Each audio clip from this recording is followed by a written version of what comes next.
ಇನ್ನು Hemavathi express canal ವಿರೋಧಿಸಿ ಇವತ್ತು ಪಾದಯಾತ್ರೆಯನ್ನು ಹಮ್ಮಿಕೊಳ್ಳಲಾಗಿತ್ತು.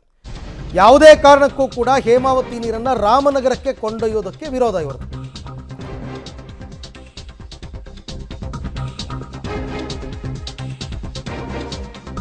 ಹೇಮಾವತಿ ಎಕ್ಸ್‌ಪ್ರೆಸ್ ಕೆನಾಲ್ ವಿರೋಧಿಸಿ ಪಾದಯಾತ್ರೆ ಆಗಿತ್ತು ಇವತ್ತು.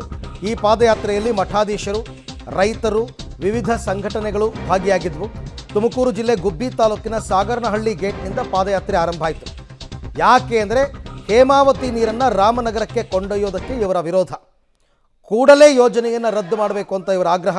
CM Siddaramaiah, DCM DK Shivakumar ವಿರುದ್ಧ ಈ ಆಕ್ರೋಶ ವ್ಯಕ್ತವಾಗಿತ್ತು.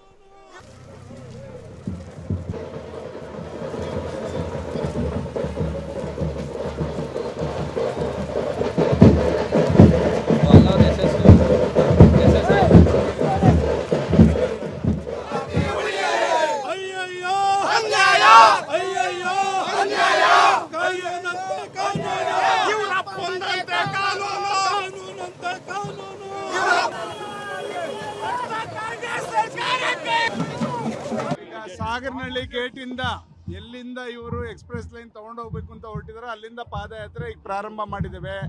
ಇದು ರೈತರಿಗೆ ಬೇಕಾದಂಥ ನಮ್ಮ ಜಿಲ್ಲೆ ಅಳಿವು ಉಳಿವಿನ ಪ್ರಶ್ನೆ. ಏನಾಗುತ್ತೆ, ಗುಬ್ಬಿ ತಾಲೂಕು ಆಗ್ಬೋದು, ಮುಂದೆ ತುಮಕೂರು ಆಗ್ಬೋದು, ಎಲ್ಲದಕ್ಕೂ ಕೂಡ ತೊಂದರೆ ಆಗುತ್ತೆ. ಇದು ಎಕ್ಸ್‌ಪ್ರೆಸ್ ಲೈನ್ನ ತಡಿಬೇಕು ಅಂತ ನಾವೆಲ್ಲರೂ ಕೂಡ ಸಾಕಷ್ಟು ಬಾರಿ ಡಿ ಕೆ ಶಿವಕುಮಾರ್ ಅವ್ರನ್ನ ಎಲ್ಲರನ್ನು ಕೂಡ ಒತ್ತಾಯ ಮಾಡಿದ್ರು ಕೂಡ ಅವ್ರ ಧೋರಣೆ ನಮಗೆ ಎಲ್ಲರಿಗೂ ಕೂಡ ಗೊತ್ತಾಗಿದೆ.